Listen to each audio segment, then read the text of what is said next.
How Can Innovation Lead to Revolution? By Isabela and Nicole.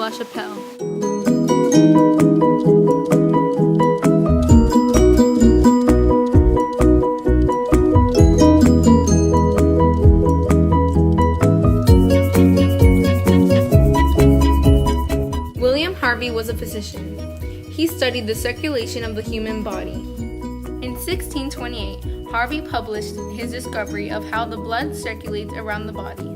The function of the heart is the transmission and the pumping of the blood through the arteries to the extremities of the body. Before William Harvey's discovery, doctors believed the ideas of a Greek physician called Galen. He thought that the body was ruled by 4 humors or fluids, which determined what your personality was and how you reacted to various diseases. The 4 humors were hot, cold, dry, and moist. England in the 17th century. Trends.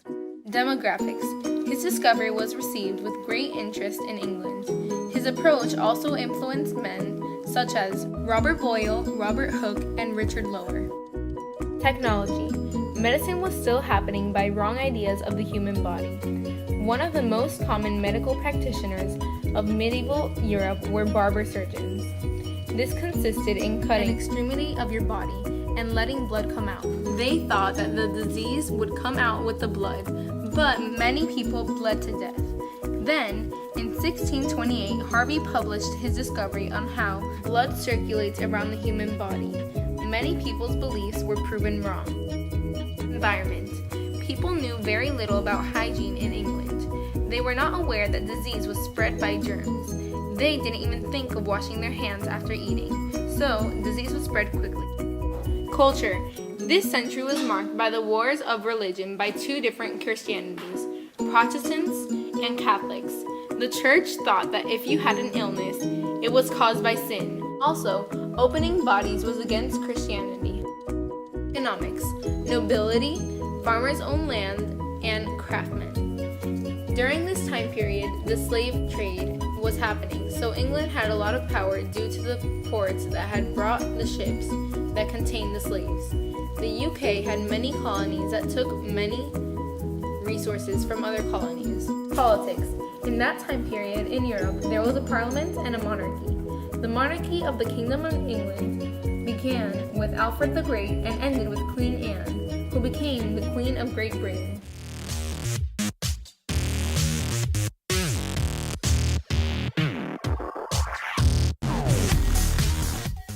Current conditions. Medicine has advanced a lot since William Harvey discovered that the heart works like a pump in 1628. If this would have been different, what we know today about the heart would also have changed. Heart surgery and transplants had also advanced since the first one. The first heart transplant was in 1967 by a South African surgeon named Christian Barnard. A young woman had a car accident. She died and they took her heart out and gave it to a 55-year-old man that was dying of heart damage. The patient survived for 18 days. This was because the body rejected the new tissue of another person's heart. Today, a heart transplant is a bigger process. There is a list of people waiting for their new heart. Also, there are drugs that allow more transplant operations and increases patients' survival rates. Before, they did not have x-rays, antibiotics, or anesthesia. Today, the heart surgeries are more advanced and we use more advanced tools. Today we use special machines such as the heart-lung machine, which takes over the work of a heart. Also, the body cooling techniques, which allows more times for surgery without causing brain damage. Now we use more advanced tools to operate, and we use anesthesia to make sure that the patient will be completely asleep and pain-free during the operation. As I said before, heart transplants have advanced a lot. If you are desperately in need for a heart, there are artificial hearts, but they are temporary. Before, there was only 1 or 2 people in a room operating. But now, during a heart surgery, there is highly trained groups that work as teams.